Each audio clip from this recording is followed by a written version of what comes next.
And that was the biggest realization. That coming to the realization with club was one thing, but coming to the realization with the college thing helped me realize that all in all, this entire story, what this lesson is wrapping up to be, is it was my fault the entire time. And that is a good thing. That is not a bad thing. Welcome to the VGC podcast. My name is Christopher Knowles, and today we are changing things up a little bit. If you're an avid listener of the show or this podcast, you know that most of the time I come on here every single week and talk about the things that you guys ask me directly, the questions that you guys put in the comment section and DM me directly. And I really just answer a lot of those questions, but I think we are going to be shifting a little bit more into still doing a couple of those episodes each month, probably 2 answering your question episodes every month.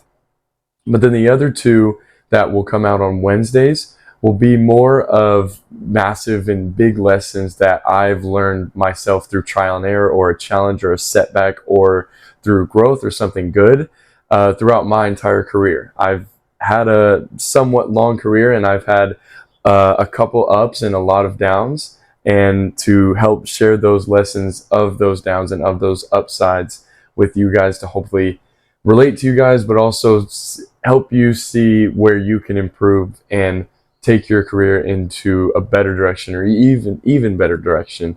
That's what we're going to do here. So just a couple updates with the podcast. It'll be 2 episodes a week of big lessons and 2 episodes a week of answering questions. And then every single week there will also be a little bit of a shorter episode about mindset, because I feel like mindset, especially with volleyball players, is very not talked about. It's all skills and all this stuff, but if you don't have your mentality in the right spot, then the skills will never figure themselves out. So diving in today, kind of a little bit more into my story, is something that I want to talk about that took me way too long to realize throughout my entire career. And it's that everything that we want to change, everything we want to get better, everything that we want to be different or be better at, or at the highest level, and we want to see change and see differently, it starts with us, right? So throughout my entire club seasons, I went to Wave Volleyball Club, then I changed over to Genuine Volleyball Club, which is now SD Beach, and then I finished my career with a couple years at Wave again. But throughout those times, I felt very underestimated for what I was able to do on the court. When I first started playing with Wave, and this is nothing bad against Wave. I love Wave. I coach there now. I would not be the player I am without this club. But when I first got there, I was promised the world and the stars, and I'm going to be the starter. I'm going to be the star of the team and all this amazing stuff. Season goes on. I'm playing pretty well. But then slowly after every tournament, my playing time starts to shrink. And I'm like, okay, I'm not playing terribly, so why is my playing time shrinking, right? I even got to a point where I was just that kid at the bottom of the bench that never touched the court, right? And me personally, I didn't get into sports to not play, right? So I didn't get into volleyball to just watch other people play volleyball. And so that led me into kind of my first chip on the shoulder way of playing, where I left, joined a different club, and I was kind of in that I'm going to show them mindset, right? And so that whole entire time, I was thinking, oh, it's that coach's fault. That coach's fault for not giving me playing time. They're out to get me. They don't understand how much work I'm putting in, all that stuff. That kind of starts to develop. I have this chip on the shoulder mindset, went to this other team, played really well, came back to Wave, got on a team, felt very proud of myself and very accomplished, because I was very motivated that entire year to come back and show them that I am the player that I say I am and all that stuff. So come back onto this really amazing team. This team I won a bronze medal with at Nationals. We all did extremely well in every tournament we went to. But there was moments where I felt like I should have been playing and I wasn't, right? If you've had those moments, it's not a fun time when you're supposed to be motivating your teammates, but you feel like you're supposed to be out there in battle with them. It's a difficult spot to be in. So I sat in a lot of tournaments that I felt I shouldn't be sitting out of. I thought I was the best in my position on that team. And I went back into that mentality that it's someone else's fault. It's the coach's fault. Oh, it's because they didn't give me the opportunity to work on this thing in practice, so they're not letting me do it in game, right? So it's their fault and all this stuff, right? So then coming out of my 18s year, we just won the bronze medal. Great. Still very unsettled with how the year was for me personally at that time because I wasn't playing. People were out to get me, all that stuff. So then heading into my college season, going to McKendree, heading out of high school, I was like, okay, this is my redemption story. I'm going to be on a bigger stage. I'm going to be on a stage with like playing against grown men practically coming in at 17, playing against 22, 23-year-olds. Like, this is my chance to shine, because if I can show that I'm the player I say I am at the college level, then I was damn well the player I was saying who I was in club, right? So that has to make sense. So this is my redemption season. So I go to McKendree, promised these great things like I was at Wave of I'm going to like have an opportunity to play if it shows itself, if that chance shows itself. Season plays out and it's the complete opposite. I keep not playing, right? There's opportunities opening up and other players are playing over me. And this is just snowballing the anger and frustration that I've had throughout my entire career. I was promised the moon and the stars when I first started playing at Wave, and that got taken away from me. I went on this super amazing team that I felt like I should have been top two, the stars on that, one of the stars on that team, and that kind of fell through. And now this is my redemption story to come to this school and be the guy, and I didn't even get a chance, right? So in my mind, I looked at it that like there's so much politics, like, oh, there's so much politics in volleyball. People are out to get me. These coaches just don't understand how much work I'm putting in. I'm actually better than they think I am. All this stuff, right? But throughout this couple year period, or really my entire early on in my career, just had this mentality that everyone in the world was out to get me, and it wasn't my fault, right? Most of the time it was not my fault. So then I'm going throughout this year, not enjoying it, and I find this new life path, this new life goal, and I'm like, okay, I'm going to pursue that, right? And that's what I'm doing here with VGC, which is helping spread the knowledge of what I know throughout my entire career, and now I'm sharing what's happened throughout my career. So throughout this entire time, I still have this belief that it's the coaches that are out to get me. None of this is my fault. I'm putting in all this work, and I'm not getting any rewards for it.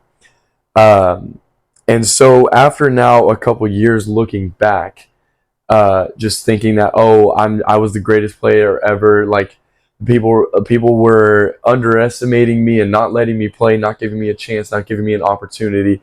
And maybe you're in this situation as well, just not getting that chance that you think you deserve. And I totally get it. I was there. But now after looking back and now turning back into volleyball and getting my foot back in the door with playing volleyball again, then hopefully transferring to another D1 program this upcoming spring, I've truly realized that it was all entirely my fault. This was probably one of the most brutal realizations I had, but also the most freeing realizations I had, that it was all entirely my fault. In club, right, looking back, I didn't play because sometimes I didn't play, and it wasn't because the coaches were out to get me or they just didn't like me or whatever, these stories I made up in my head. It was because I literally couldn't pass for 2 to 3 years, probably my entire club career. I could not pass at all. And that is tough to put me in the back row and play all the way around and not run like a 6-2, which is what we were running, when I can't pass, right? So me thinking, oh, it's because people are out to get me, it's because I'm too passionate and all this stuff, it's literally because I couldn't do a certain skill that's vital to the success of a team, right? Passing is critical to the success of any volleyball team. And so I look back and I was like, okay, well, that's why they didn't play me. I wasn't putting myself in the position to succeed and get better at passing so that I could play all the way around in my club season, right? So I had that realization that, oh, in club, I didn't play the length I wanted to, or at certain times I wanted to, because I wasn't the player that could be put in that situation yet, right? So I had that realization, okay, That's fine. I get it. Club season could have been better if I would have been better at passing and all these other things. But still, college, they were out to get me. The coach didn't like me. She was underestimating me, whatever, right? I still had that belief. A couple of months go by. I start building VGC and trying to share my knowledge. And with getting back into the volleyball space, I started thinking about it a lot more. And I realized coaches weren't out to get me. Other players didn't underestimate me. It was just the fact that I was a pure hothead, right? Like, I was like a bomb, and the stem to the bomb was about a centimeter long, and if you light that stem, the bomb goes off, right? I was very hot-headed, like I said, with that frustration boiling over and rolling into college of not playing as much as I wanted to at my club and then not playing at all in that first year of college when I thought I could. That frustration was boiling over into practice to where I was honestly punching lockers and getting super upset with the situation that I was in and thinking that I could have been in such a better situation and just getting so angry so fast and so easily. And so then when I look back on that and I'm like, okay, well, would I have played my freshman year version of myself if I was the coach? And the answer was a unanimous, flat out no. I would have not played the freshman year version of myself. And the reason that is because, yes, I was super passionate, and I still am a super passionate player. But with having that short stem to where the bomb and like that frustration would go off so quickly, and I was a college coach on basically a national stage, I would not put the reputation of my team or even just the brand of the school and what we were trying to build in the hands of a hot-headed 17-year-old that think he could conquer the world, right? So I think, and that was the biggest realization, that coming to the realization with club was one thing, but coming to the realization with the college thing helped me realize that all in all, this entire story, what this lesson is wrapping up to be, is it was my fault the entire time. And that is a good thing. That is not a bad thing. It's my fault that I wasn't putting in the amount of reps that I should have been with getting better at passing in club so I could play all the way around, right? We had to run a 6-2 instead. I still don't like 6-2s to this day.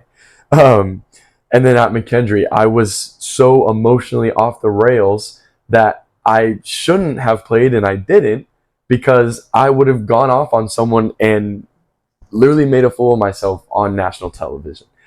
And so looking back, those moments and those times that I thought were so negative for me of not playing, of being so disappointed in myself, those moments actually helped me find new ways of how to get better and how to improve and how to actually be this next level player that I truly wanted to be. And that's essentially the foundation of what VGC is uncovering the blinds of what we think sports and volleyball and what reality actually is, and seeing, hey, this is what it truly is. These are the big lessons that a lot of players go through and what I go through.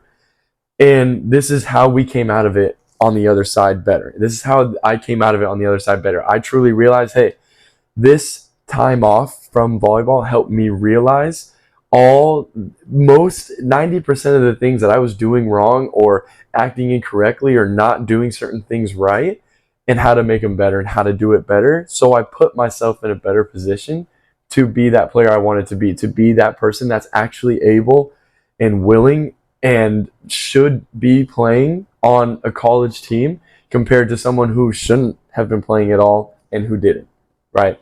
So the biggest lesson here is that's my story in a nutshell. Throughout these different episodes, I will go more in depth to very big moments in club and in high school and in college that I have learned, and still the lessons that I'm learning today.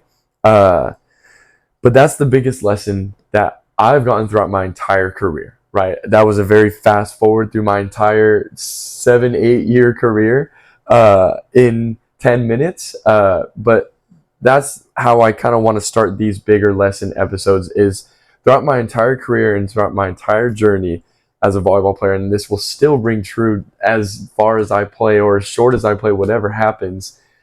The biggest lesson that I've learned is that it all starts with me. It all starts with you, right? If we want to see something different, or if something's not going the way we want it to, The only problem lies within ourselves. The problem isn't your coach. The problem isn't your teammates. The problem isn't this situation, that circumstance, this, that.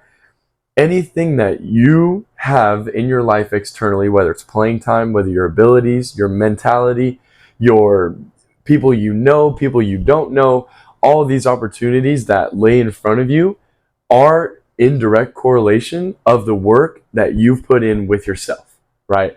It's one thing to, this is something that I wish I would have done better my freshman year of college, or even earlier than that, but at least my freshman year of college.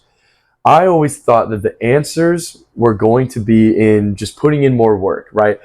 Going to weights more, lifting heavier weights, doing more skills, throwing myself in more drills in practice and all that. Like it's got to be the physical stuff.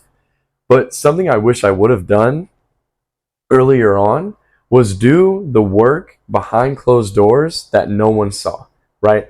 Right now, I'm sitting in my room with my dog behind me. This is where the most work has been put in my life personally, right? I've lifted weights for 3 to 4 years, right? I've played volleyball for 7 years. I've done a lot of stuff, but the most growth that I've seen and the most realizations and breakthroughs I've had have been sitting behind closed doors, behind whatever, sitting alone by myself and thinking about what can I do better, right? Because with the physicality, something that I've learned is I was heading in the wrong direction very quickly, right? Everyone sees everyone, oh, this guy has these offers, he's going these places, right? All this stuff. Everyone's so much further ahead than me, right? I'm going to do all these things, right? Just work on the skills and hit the weight room and then I'll be good, right? And those will just bring me all the answers, right? But for most people, it's not that easy. For me, even being a Division I player, it wasn't that easy. It's not like I was heavily recruited out of high school.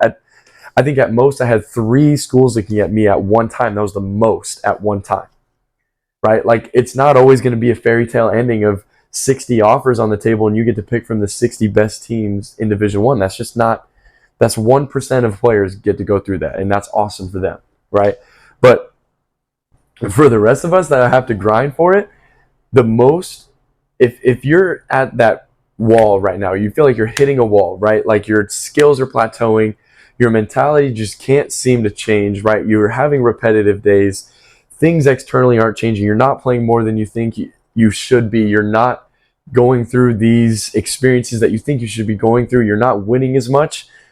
The problem lies with you, right? And where you're going to find the solution to that problem is sitting in a room by yourself and hammering down, okay, what do I need to get better at? And being like rigorously honest with yourself of, hey, like I had to sit down in a room with myself and say, hey, I suck at passing. Like I'm really bad at it, but I can get better at it. And that's what I've been doing.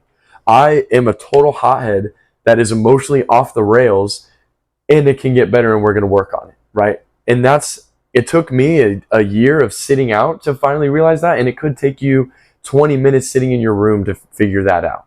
But I just know from my experience and from talking with a lot of other players that the biggest, you can get 1% better every single day working on skills and working on your mentality and all this external stuff. But if you want those leaps and bounds of taking 20 steps, right, or 30 steps in one step, like the distance of 30, 20 steps in one step, it comes down to how you are with yourself when you're by yourself. That's truly my honest opinion of what it is, right? And that's how you experience the most growth. So that's all in all, that's kind of my career story in a nutshell. Within 10 minutes, my dog is sitting behind me just enjoying life. But the biggest lesson I want to hammer home here is it all starts with you, right? If you want to see a difference, if you want to see something changed, if you want to get better at passing or a skill, or you want to play more and not have to get subbed out or not have to be that bottom of the bench kid that got promised the moon and stars and now has to sit and watch everyone else playing the sport that you thought was going to be for you in the end, and you want all those things to change, it has to change with you first. It starts with you. Coaches aren't out to get you. Most teammates don't hate you. Coaches aren't out to get you. People don't just plan for your downfall. it starts with you. The only person that is causing downfalls is yourself. The only person that's limiting your playing time is you. The only person that's not allowing you to play all the way around is you, right? Because if you become inevitably and undeniably better at everything that you're not good at, results will change. If you put in more work and develop different mentalities and different perspectives and different work ethics to get different results, then your outcomes and your experiences are going to be different. That's just the truth. And so, from someone who has been that bottom of the bench kid and didn't play a single second, drove all the way to Anaheim for 2 hours to just watch and then go home, and then someone who has also reached the Division I level and fallen off from the Division I level and now is clawing my way back. That's the biggest lesson that has always rang true, is that it's been on me and my responsibility this entire time. No matter what I told myself when I was 14, no matter what I told myself when I was 18, no matter what I told myself last year, right? It's always been on me. And that's what I want to put on you in a good way, that it's on you. Like, it's not on your coaches to come save you. It's not on your teammates to come save you. It's not on your parents to go talk to your coaches to come save you. It's on you. The only person that's going to change everything that you want to see changed is yourself, is the person you look at in the mirror.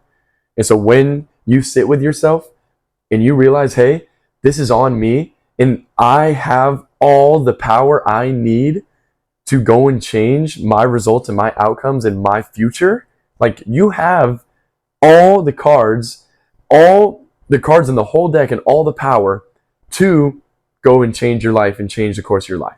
If you feel like you can't reach the college level at whatever level you're aspiring to reach, there are changes that you can make with yourself to reach the college level, even if you doubted yourself. Because I've been there too, where I've doubted myself. I don't know if I can reach the college level anymore. And I still did. And then I'm not going to say I fell off, but I stopped playing for a while. And I can still make it back because of these lessons I've learned.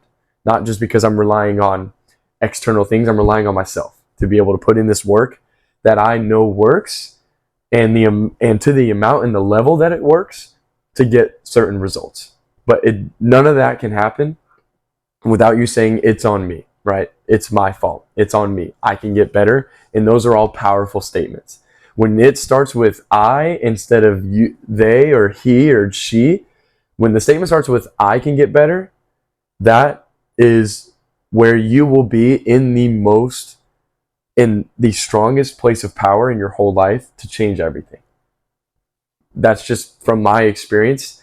I've changed my entire life path by sitting in a room and saying, how can I be better? What else can I do?